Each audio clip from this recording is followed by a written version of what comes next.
Praise the Lord. எல்லாரும் எப்படி இருக்கிறீங்க? கர்த்தராகிய இயேசு கிறிஸ்துவின் நாமத்தினால நான் உங்களுக்கு வாழ்த்தலை சொல்லிக் கொள்கிறேன். இந்த February 14th வேலண்டைன்ஸ் டே அன்னைக்கு ஒரு வீடியோ பண்ணலாம்னு நினச்சேன். ஆனால் அந்த வீடியோ பண்ணுறதுக்கு எனக்கு மனசே இல்லைங்க. ஏன் சொல்லுங்கள்? ஏன்னா அந்த நாள் அன்பை பற்றி கொண்டாடப்படுகிற ஒரு தினம். அதாவது ஒருவர் மேல் ஒருவருக்குள்ள புனிதமான ஒரு அன்பை பற்றி கொண்டாடுகிற ஒரு தினம். Lovers day, Valentine's day. But அது ஒரு ஆணும் பெண்ணும் அப்படி அவங்க தான் அதை கொண்டாடுறாங்க இல்லையா?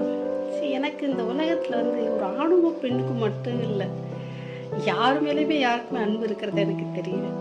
ஃபேமிலியில், உறவுகளில், நட்புகளில் அப்படின்னு சொல்லி எதுலேயுமே உண்மையான அன்பு இல்லாத காரணத்தினால, முக்கியமாக ஊழியத்தில் எனக்கு வேலண்டைன்ஸ் டே அன்னைக்கு எதை பற்றியும் பேச எனக்கு விருப்பமே இல்லை.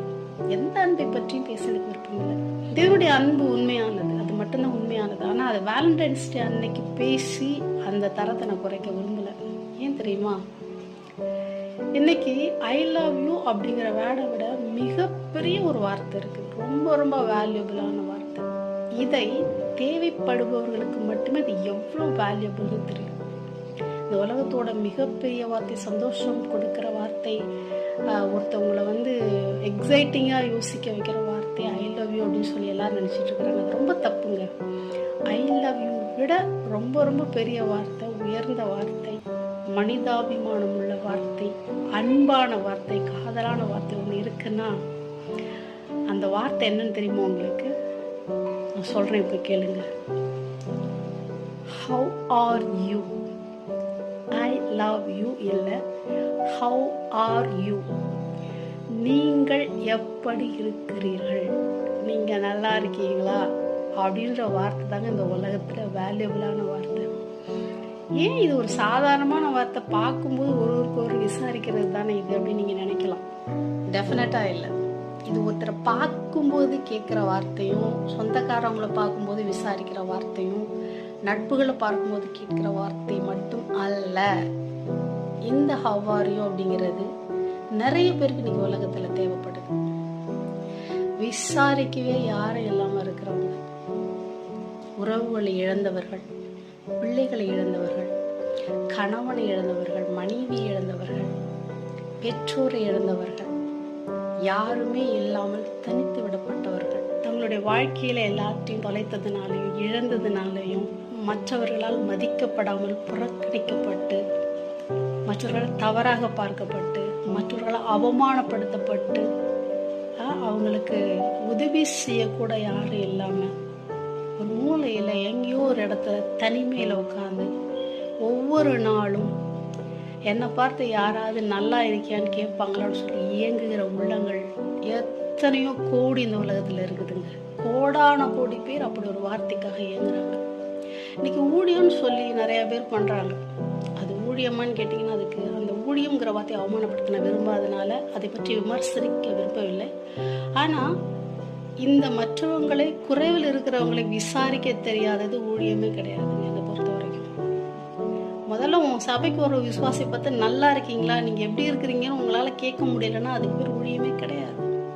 எத்தனை பேர் இல்லை, ஒரு வறுமையில் இருக்கிறவங்களும், பலவீனமானவங்களும், வியாதி உள்ளவர்களும், இந்த வியாதி என்ன பண்ணுமோ, நான் மறிச்சிருவானோ அப்படின்னு சொல்லி பயந்து கொண்டு இருக்கிறவங்களுக்கும், வேதனையில் இருக்கிறவங்களுக்கும், அடுத்த நாள் சாப்பாட்டுக்கு இல்லை, அடுத்த நாள் பொழுது எப்படி கழிப்பதுன்னு தெரியல, எனக்கு அடுத்த மூவ் என்னன்னு தெரியலன்னு சொல்லி பயத்தோடு, குறையோடு எத்தனையோ பேர் வாழ்ந்துட்டு இருக்கிறாங்க. அவங்களுக்கெல்லாம் ஹவ் ஆர் யூ அப்படிங்கிற ஒரு வார்த்தை எவ்வளோ ஆறுதலாக இருக்கும் தெரியுமா? ஒன்றும் நீங்கள் ஒரு வாட்ஸ்அப் எடுக்கிறீங்க, சாட் பண்ணுறீங்க, ஃபஸ்ட்டு வார்த்தை ஹாய், ஓகே ஹாய். ஆனால் அதுக்கப்புறம் தயவு செஞ்சு ஹவ் ஆர் யூன்னு டைப் பண்ணுங்க. அது யாராக இருந்தாலும், ஒருவேளை நீங்கள் வாட்ஸ்அப் யூஸ் பண்ணுறீங்க அப்படின்னா தயவு செஞ்சு இந்த மாதிரி மக்களுக்கு வாட்ஸ்அப் பண்ணுங்க.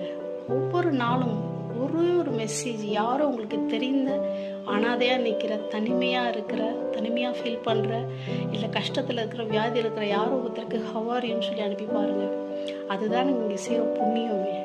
அதுதான் உங்கள் மேலே பெரிய ஆசீர்வாதமாக தங்கும். எனக்கு அதை புரிந்து கொள்ளுங்கள். அதற்காக ஏங்கி தவிக்கிற எத்தனையோ உள்ளங்கள் இன்னைக்கு அதை புரிந்து கொள்ளுங்கள். அதற்காக ஏங்கி தவிக்கிற எத்தனையோ உள்ளங்கள் உலகத்தில் இருக்குது. அது அவ்வளவு மதிப்புமிக்க வார்த்தை. தேவன் அதை அறிந்திருக்கிறார். அதனாலதான் அவரு ஆதாமியாவாலையும் படைச்சப்ப கூட தினமும் உங்களை விசாரிப்பதற்காக அவர் இறங்கி வந்தார். அவர் கடவுள் அவங்களுக்கு எல்லாத்தையுமே கொடுத்துட்டாரு. ஆனா ஒவ்வொரு நாளும் காலை நேரத்துல அவங்கள பார்த்து நீங்க எப்படி இருக்கிறீங்கன்னு கேட்கறதுக்காகவே வராரு பாருங்க. ஸோ கடவுளுக்கு தெரியும் விசாரிக்கிறதுனா என்னன்னு தெரியும். அதனால்தான் அவர் உங்களை விசாரிக்கிறவர் ஆனபடியால் உங்கள் கவலைகளை எல்லாம் அவர் மேல் வைத்து விடுங்கள்னு வேதத்துல வசனம் இருக்குது. அவர் பேரை விசாரிக்கிறவர். விசாரிக்கிறதுனா என்ன? எப்படி இருக்கம்மா நீ? How are you? How is everything going on? How is your life? How are you doing? இதுதான் God ஒவ்வொருத்தர்கிட்டையும் தினமும் கேட்கிறாரு. அப்படி ஒரு விசாரிக்கிற தேவன் தான் இன்னைக்கு நீங்க தெய்வமா வணங்கி கொண்டு இருக்கிறீங்க. அவரை தான் ஆராதிக்கிறீங்க, அவரை தான் தொழுறீங்க. ஸோ அவருடைய சாயலா இருக்கிற நீங்க, அவரை போலவே இருக்கிற நீங்க, அவரை போலவே மாறி இருக்கிற நீங்க, அவரை போலவே இருக்கணும்னா தயவு செஞ்சு அவருடைய மனசு உங்களுக்கு வரட்டும், அவருடைய குணம் உங்களுக்கு வரட்டும், அவருடைய சாயல் உங்களுக்குள்ள வரட்டும். மற்றவர்களை விசாரிக்க ஆரம்பிங்க. என்னையிலிருந்து இந்த உலகத்துல எவ்வளவு நாள் உயிரோட இருப்போம், எப்படி வாழ்வோம், என்ன நடக்கும் அப்படின்னு யாருக்கு தெரியாது. ஆனா நீங்க சேர்க்கிறது, நீங்க கொண்டு போறதும் இந்த நன்மையான விஷயமா தான் இருக்கும். உங்களுக்கு அதோட வேல்யூ தெரியணும்னா அப்படி ஒரு சூழ்நிலையில கடந்து செல்லும் போது மட்டுமே அதை உங்களால் உணர முடியும். மேக்சிமம் பீப்புள் அதை கிராஸ் பண்ணியிருப்பீங்கன்னு நினைக்கிறேன். சொல்லுவது எல்லாருக்குமே புரியும். அதனால நீங்க ஒருவேளை அந்த நிலைமையில இருந்திருந்து இன்னைக்கு நல்லா கூட இருந்திருக்கலாம். ஆனா அந்த நிலைமையில இருந்தப்ப இப்படி யாராவது என்ன கேட்க மாட்டாங்களான்னு யோசிச்சிருப்பீங்களா? அது மற்றவங்களுக்கு கொடுங்க. நம்மளை நேசிக்கிற மாதிரி பிறனை நேசிக்கணும்னு ஆண்டவர் சொல்றாரு. அதே மாதிரி தனக்கு என்ன செய்யணும்னு மத்தவன் விரும்புறானோ அதை அடுத்தவனுக்கு செய்யணும் ஆண்டவர் தான் சொல்லியிருக்கிறாரு. ஸோ ஹவாரியூன்னு கேட்டு பாருங்க. உங்களை ஹவாரியூன்னு கேட்கறதுக்கு அவ்வளோ பேர் வருவாங்க. God bless you. Thank you.